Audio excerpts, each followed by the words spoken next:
Hi everyone, in front of me I've got Lenovo Tab Plus 11.5 and let me share with you how to change date and time on this device. Let's begin with opening the settings, and in this left section we have to scroll down to the very bottom to find General Settings. Now we have to tap on date and time, and as you can see here we've got proper options which are currently inactive. It is because we are using the automatic time and the time zone. So first of all we have to turn off those switchers, this one also, and now as you can see we can freely tap on date and choose the date from the calendar, tap on OK.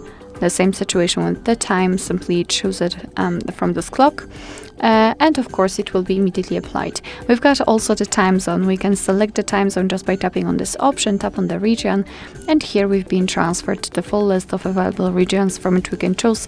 So simply find yours and tap on it, for example this one, and it will be immediately applied. Here we've got the time format. We can use either local default or choose it manually. Currently we've got the 24-hour format applied. We can turn it off and use 12-hour format. It's totally up to you. So this is the manual customization of date and time, and of course we can go back to all previous settings just by using those switchers right here. Alright, so that will be all. Thank you so much for watching. I hope that this video was helpful, and if it was, please hit the subscribe button and leave the thumbs up.